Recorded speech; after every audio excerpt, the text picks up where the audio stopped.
75 തൊട്ട് ചെറിയ പടങ്ങളിലൊക്കെ അഭിനയിച്ചെങ്കിലും എന്നെ മണിയമ്പിള്ള അഥവാ മണിയമ്പിള്ളയിൽ ആ കഥാപാത്രത്തിലെ മേനോൻ അവതരിപ്പിച്ചതിലൂടെയാണ് ഞാനെന്ന് ജനങ്ങൾ അറിഞ്ഞു തുടങ്ങിയത്. ഇന്ന് ഞാൻ ഇവിടെ നിൽക്കുന്നതിൻ്റെ കാരണക്കാരൻ പാലത്തിൽ ഇടയ്ക്ക് കുറേ നാൾ അദ്ദേഹത്തിൻ്റെ പടങ്ങളിലില്ലായിരുന്നു. ആദ്യത്തെ 8-9-10 പടങ്ങൾ ഉണ്ടായിരുന്നെങ്കിലും ഞങ്ങൾ തമ്മിൽ അഭിനയിച്ച പടം ഈ പടം എന്ന് ഞാൻ പറയാൻ കഴിഞ്ഞാൽ ഈ പടത്തിന്റെ പേര് എനിക്ക് അറിഞ്ഞൂടാ. ഇപ്പൊ പറയത്തേ ഉള്ളൂ, അത് ഇപ്പോഴും സസ്പെൻസ് ആയിട്ട് വെച്ചിരിക്കുകയാണ്. അപ്പോൾ ഞങ്ങൾ കുറേ ദിവസം ഞാനും ഈ പ്രകാരം 10-4 ദിവസം അഭിനയിച്ച് നല്ല ഇമ്പോർട്ടൻ്റ് വേഷമാണ് ചെയ്തിട്ടുള്ളത്. അപ്പൊ ഞാനൊരു എന്താ പറയാ, അപ്പോൾ മേനെ കുറിച്ച് ഇന്ന് അദ്ദേഹത്തിന് വരാൻ ബുദ്ധിമുട്ടാണ്, ഹോസ്പിറ്റലൈസ്ഡാണ്. അപ്പൊ അതുകൊണ്ടാണ് വരാത്തത്. അപ്പൊ അദ്ദേഹത്തിന് വേണ്ടി ഞാൻ പകരം വാങ്ങിച്ചു. ഷീൽഡ് എടുത്ത് പൊക്കാത്തതെന്ന് വെച്ച് കഴിഞ്ഞാൽ മേലിനേക്കാൾ വെയിറ്റ്, അത്ര അതിഗംഭീരമായൊരു സംഭവമാണ് ഇവിടെ നിന്ന് തരുന്നത്. അതുകൊണ്ടാണ് ഞങ്ങൾക്ക് പൊക്കാത്തത്, അല്ലാതെ വേറൊന്നുമല്ല. പിന്നെ ഇതിനകത്ത് അഭിനയിക്കുമ്പോഴും ഞങ്ങൾ തമ്മിൽ ഒരുപാട് കാര്യങ്ങൾ ഇങ്ങനെ സംസാരിക്കുമ്പോൾ എൻ്റെ അടുത്ത് ചോദിച്ചു, നീ എങ്ങനെയാണ് ഈ പടത്തിൽ വന്നതെന്ന് ചോദിച്ചാൽ ഞാൻ പറഞ്ഞു, ഞാൻ CP ഉണ്ണികൃഷ്ണൻ എല്ലാ പടങ്ങളും കാണുന്ന ആളാണ്. എന്നെ ഒരു സിനിമയിൽ അഭിനയിക്കാൻ വിളിച്ചിട്ടില്ല.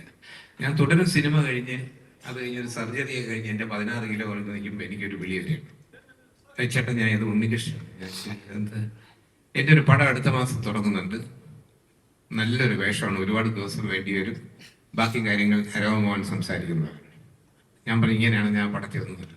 പറഞ്ഞതുപോലെ തന്നെ അതൊരു ഉഗ്രം വേഷമാണ്, ത്രൂ ഔട്ടുണ്ട്. വളരെ എനിക്ക് സന്തോഷവും അഭിമാനവും ഉണ്ട് ഈ പടത്തിൽ വർക്ക് ചെയ്തിട്ട്. ഞാൻ പടം കഴിഞ്ഞ് പോകുന്ന നേരത്ത് അദ്ദേഹത്തിന് ഷേക്കൻഡ് കൊടുത്തിട്ട് പറഞ്ഞു, ഞാൻ നിങ്ങളുടെ എല്ലാ പടവും കണ്ടിട്ടുണ്ട്, ഇത് നിങ്ങളുടെ ഏറ്റവും നല്ല പടമായിരിക്കും. ഷേക്കൻഡ് കൊടുത്തു. അങ്ങനെ തന്നെ സംഭവിക്കട്ടെ. പിന്നെ ഒരു കാര്യം കൂടെ പറയാതിരിക്കാൻ ഈ നമ്മൾ ഒരുപാട് പേരുമായിട്ട് മിങ്കിൾ ചെയ്യുമ്പം അല്ലെങ്കിൽ ഒരുപാട് ഡയറക്ടേഴ്സായിട്ട് അഭിനയിക്കുമ്പം അവരുടെ രീതികളും സ്റ്റൈലും ഒക്കെ നമ്മളിലേക്ക് അങ്ങ് അറിയാതെ കയറും.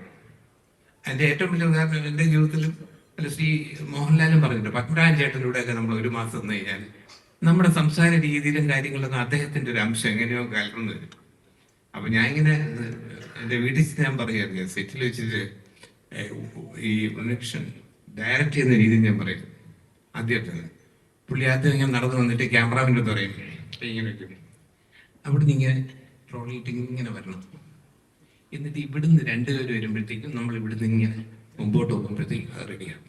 ഓക്കെ, ഞാൻ പറഞ്ഞു ക്യാമറ ഓക്കെ പറയുന്നത്. അത് കഴിഞ്ഞിട്ട് എൻ്റെ അടുത്ത് രാജേട്ടൻ അവിടുന്ന് ഇങ്ങനെ വരുന്നു, ഇവിടുന്ന് വരുന്നു, എന്നിട്ട് നിങ്ങൾ 2 പേരും കൂടെ ഡയലോഗ് പറഞ്ഞിട്ട് ഇങ്ങനെ പോകുന്നു. ഞാൻ അതുപോലെ ചെയ്യാം. അസോസിയേറ്റ് ഡയറക്ടർ അയച്ചിട്ട് ഡയലോഗ് കേൾക്കണ്ടേ, ഈ ഡയലോഗ് രാജിച്ചിട്ട് പറയണം, മറ്റേ ഡയലോഗ് നിവിൻ പോളി പറയും. നിങ്ങൾ 2 പേരും കൂടെ പറഞ്ഞിട്ട് നിങ്ങൾ ഇങ്ങനെ നടക്കുന്നു, വന്നിട്ട് ഇങ്ങനെ പോകണം. അപ്പൊ എനിക്ക് അത്ഭുതമായി. കുറച്ച് കഴിഞ്ഞ് പ്രൊഡക്ഷൻ പോയി കയ്യിൽ ജ്യൂസ്, ഒരു ചായ. സാറേ ജ്യൂസ് വേണോ അത് ചായ വേണോ? ശരിക്കും പറഞ്ഞാൽ സെറ്റിൽ എല്ലാവരും ഇങ്ങനെയാണ്. അപ്പൊ ഞാൻ വീട്ടിൽ പറയുന്നത് അത് നമ്മളെ ഇൻഫ്ലുവൻസ് ചെയ്തു. എന്തായാലും പടം ഒരുപാട് ദിവസം ഷൂട്ട് ചെയ്തെങ്കിലും നല്ല ഇൻട്രസ്റ്റിംഗ് സിനിമയാണ്.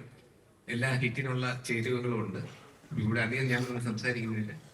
അപ്പോൾ ഇനി ഇങ്ങനെ ഒരു വേഷം തന്നതിൻ്റെ ഗോകുലും ബാലൻ ചേട്ടനും ഉണ്ണികൃഷ്ണൻ എല്ലാവരോടും വർക്ക് ചെയ്ത എല്ലാവരോടും എനിക്ക് നന്ദിയുണ്ട്, സ്നേഹമാണ്.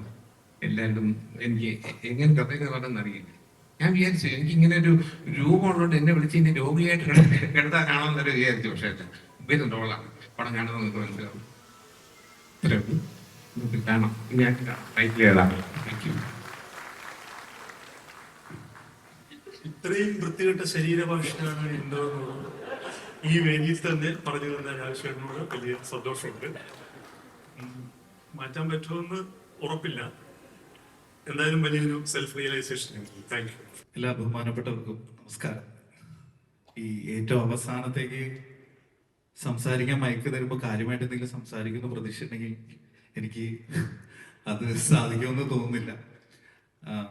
തീർച്ചയായും ഇതുപോലൊരു വേദിയിൽ ഇരുന്നിട്ട് ഉണ്ണി സാറിനോട് ഞാൻ ചോദിച്ചതാണ് ഈ സിനിമയിലെ കഥാപാത്രം. അത് ഇതുപോലെ ഉണ്ണി സാറിന്റെ തൊട്ടടുത്തിരുന്നപ്പോൾ ഞാൻ ചോദിച്ചു, സാർ അടുത്ത പടം നിവിൻ പോളിനെ വെച്ചാണെന്ന് കേട്ടു, എനിക്ക് സാധ്യമായ എന്തെങ്കിലും കഥാപാത്രം ഉണ്ടോ എന്ന് ചോദിച്ചു. അപ്പൊ ഞാൻ നിവിനും ഞണ്ടുകളുടെ നാട്ടിലൊരു ഇടവേളയ്ക്ക് ശേഷം 10 വർഷമായി ഒരുമിച്ച് സിനിമ ചെയ്തിട്ട്.